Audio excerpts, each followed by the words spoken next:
सब लोगों को मेरा नमस्कार।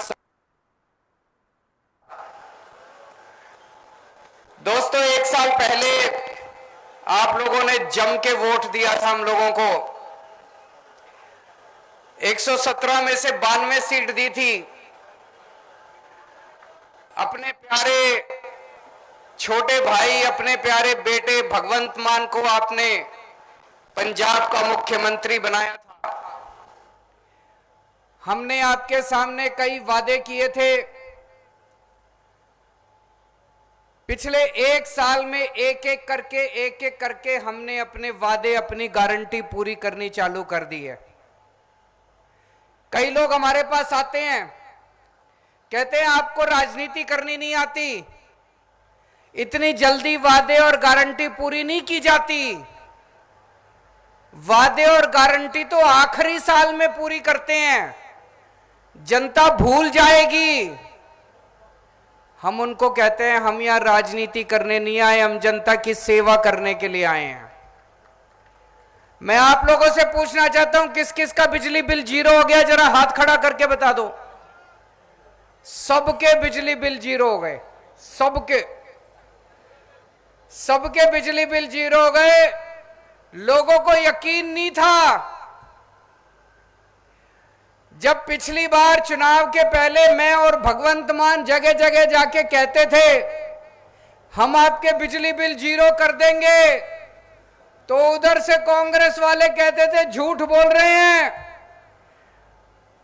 पंजाब का बजट तो घाटे में चल रहा है, पंजाब के ऊपर तो इतना कर्जा है। अकाली दल वाले, बीजेपी वाले कहते थे झूठ बोल रहे हैं, पंजाब के ऊपर तो इतना कर्जा है, पंजाब का बजट तो घाटे में चल रहा है।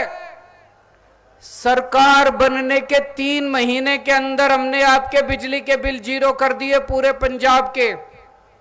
और मेरे बगल में अभी चीमा साहब बैठे थे, हमारे वित्त मंत्री, फाइनेंस मिनिस्टर, खजाना मंत्री, वो मेरे को बता रहे थे पिछले एक साल में जितने हेड हैं, जितने मद हैं, हर हेड के अंदर खूब पैसा आ रहा है, हर हेड के अंदर खूब पैसा आ रहा है। कैसे पैसा आ रहा है? ये पैसा तो पहले भी था, अभी कोई नया पैसा थोड़ी आ रहा है। ये सारा का सारा पैसा पहले उनकी जेब में जाता था, ये सारा का सारा पैसा पहले उनकी पार्टियों के नेताओं के स्विस बैंकों के अकाउंट में जाता था। अब ये सारा पैसा पंजाब के खजाने में जाने लगा है। अब इस पैसे से आपके बिजली के बिल जीरो होने लगे हैं। कोई भगवंत मान अपने घर से तो पैसे दे नहीं रहे, केजरीवाल अपने घर से तो पैसे दे नहीं रहे, आप ही का पैसा है। आप ही टैक्स देते थे, पहले भी टैक्स देते थे, अब भी टैक्स दे रहे हो। पहले ये सारा पैसा चोरी होता था, अब इस सारे पैसे से आपके बिजली के बिल जीरो होने लग गए। अब बिजली के पावर कट खत्म होने लगे हैं, 24 घंटे बिजली आने लगी है। मेरे को बताया गया जलंधर के अंदर 38 मोहल्ला क्लिनिक बन गए, 38 मोहल्ला क्लिनिक बन गए। और अभी कई सारे मोहल्ला क्लिनिक बन के तैयार हैं। कोड लग गया, कोड लगने की वजह से चालू नहीं हुए। इन सारे मोहल्ला क्लिनिक के अंदर पूरा इलाज फ्री, दवाइयां फ्री, टेस्ट फ्री। आप बस अंदर जाओ, अपनी बीमारी बताओ, सब कुछ फ्री है। एयर कंडीशन मोहल्ला क्लिनिक। कभी देखी थी ऐसी सरकार? पहली बार ऐसी सरकार आई है जो सीधे जनता के लिए काम कर रही है। हमने तो कहा था 5 साल में करके दिखाएंगे, अभी से कितने सारे काम शुरू हो गए। अभी जैसे मान साहब ने बताया, 28,000 बच्चों को सरकारी नौकरी दे चुके हैं, 28,000 बच्चों को। और अभी आने वाले सालों के अंदर कई लाख बच्चों को सरकारी और प्राइवेट नौकरी देने का पूरा इंतजाम किया हुआ है। कितने बच्चों को, 25,000 से ज्यादा बच्चों को पक्का कर चुके, जो कच्चे एम्प्लॉय होते थे। पहले पंजाब के अंदर बच्चे टंकियों पे चढ़े रहते थे, अब कहीं सुनने को नहीं मिलता कोई बच्चे टंकियों के ऊपर चढ़े हुए हैं। सारे बच्चों को एक एक करके सब बच्चों की नौकरी पक्की करते जा रहे हैं।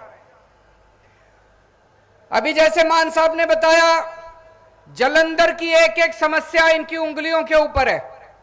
जितनी समस्याएं हैं जलंधर की, सारी समस्याएं दूर करेंगे। जालंधर में कोई बड़ा अस्पताल नहीं है सरकारी, बड़ा अस्पताल पीजीआई के जैसा बड़ा अस्पताल बनाया जाएगा जालंधर के अंदर, ताकि आपको दूर ना जाना पड़े अगर आपकी कोई दिक्कत हो।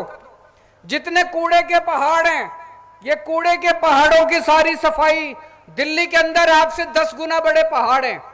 मैंने दिल्ली वहां पे पहाड़ों की वो शुरू कर दी। 1 साल के अंदर दिल्ली के पहाड़ खत्म हो जाएंगे और उससे पहले आपके जालंधर के कूड़े के पहाड़ हम खत्म कर देंगे। आज जब मैं आ रहा था, मेरे को कई लोगों ने पर्चियां दी, बोले जी जालंधर कैंप में दीपनगर रोड खराब है, आदमपुर में मेन रोड खराब है, जालंधर वेस्ट में स्मार्ट सिटी रोड खराब है, और भी बहुत सारी होंगी। सारी सड़कें बनवा देंगे, भगवंत मान पे भरोसा रखना, एक एक सड़क आपकी बनवा देंगे। टाइम लगेगा। अभी कई सारे उद्योगपति भी मिलने आए थे, इंडस्ट्रियलिस्ट भी मिलने आए थे, उनको भी हमने कहा कि 70 साल में इन्होंने बर्बाद किया है पंजाब को, 75 साल में बर्बाद किया है। एक एक करके समस्याओं का समाधान कर रहे हैं। सारी समस्याओं का समाधान होगा, टाइम लगेगा। हमने माफिया राज खत्म किया। सबसे ज्यादा दिक्कत आई रेता माफिया खत्म करने में, इतना कड़क माफिया था। रेता माफिया बीच में जब खत्म किया, पूरे पंजाब के अंदर रेता के दाम बढ़ गए, इतने ज्यादा दाम बढ़ गए, लेकिन थोड़ा सा धैर्य रखना पड़ता है। अब देखो रेता सस्ता मिलने लग गया, नहीं मिलने लग गया? ऐसे ही टाइम लगेगा, सारी समस्याओं का हल निकलेगा, एक एक समस्या का हल निकलेगा। एससी स्कॉलरशिप, पिछली सरकार के अंदर कई सालों तक एससी स्कॉलरशिप खा गए ये लोग। जिस मंत्री ने आपकी स्कॉलरशिप, आपके बच्चों की स्कॉलरशिप खाई थी, उसको कॉलर से पकड़ के मान साहब ने जेल के अंदर भेज दिया। अब आपके बच्चों को स्कॉलरशिप मिलने लगी है। मुझे पता चला है कुछ बच्चों को अभी भी पेंडिंग है, लेकिन अगले कुछ दिनों के अंदर जो पेंडिंग स्कॉलरशिप है वो भी सारी मिल जाएगी। नीले कार्ड वालों को थोड़ी सी दिक्कतें आ रही हैं। नीले कार्ड में कुछ लोगों के शायद गलती से कार्ड कट गए हैं। एक एक गरीब आदमी को राशन दिलाएंगे, किसी भी गरीब आदमी का हक नहीं मरने देंगे। अगर कुछ गड़बड़ हुई है, कुछ गलती हुई है, उसको ठीक करेंगे। बिल्कुल चिंता मत करना, गरीबों के साथ खड़ी है हमारी सरकार। किसी भी हालत में किसी भी गरीब का हक नहीं मरने देंगे। पिछले 60 साल से जालंधर के अंदर कांग्रेस का एमपी है। 60 साल से आप लोगों ने कांग्रेस वालों को वोट दिया, क्या मिला आपको? कुछ दिया कांग्रेस ने आपको?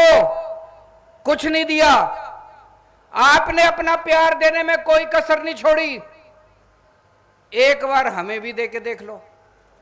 पिछली साल आपने पंजाब हमारे हवाले किया। इतना अच्छा काम कर रहे हैं हम लोग, इतना ईमानदारी से काम कर रहे हैं। एक बार जालंधर वाले भी हमारे ऊपर भरोसा करके देखो। कांग्रेस की जगह इस बार हमें वोट दे के देखो, एक मौका दे के देखो। और दूसरी बात, अगर आप कांग्रेस को वोट दोगे क्या फायदा होगा? पंजाब में तो हमारी सरकार है, काम तो हमने ही कराने हैं, काम कराने के लिए तो हमारे पास ही आना है। कांग्रेस वाले को वोट दे दोगे, वो लड़ाई करेगा, रोज तू मैं करेगा। तो लड़ाई करनी है तो उनको वोट दे देना। अपने सारे काम कराने हैं, सड़कें बनवानी है, कूड़े के पहाड़ ठीक कराने हैं, सारे काम कराने हैं। तो एक बार एक मौका इस बार आम आदमी पार्टी को देके देखो, झाड़ू का बटन दबा देना। फिर से मैं आपको गारंटी देके जा रहा हूं, जितने आपके जालंधर के काम हैं, सारे काम मान साहब आपके सारे काम पूरे करेंगे। आपने पिछली बार भी, पिछले साल भी चुनाव में हमारे ऊपर विश्वास किया था। मैं पूरी उम्मीद करता हूं इस बार भारी बहुमत से सारे रिकॉर्ड तोड़ के आप जालंधर सीट से रिंकू जी को जिता के लोकसभा के अंदर भेजोगे, झाड़ू का बटन दबाओगे। बहुत बहुत शुक्रिया। बोले सोनिहाल।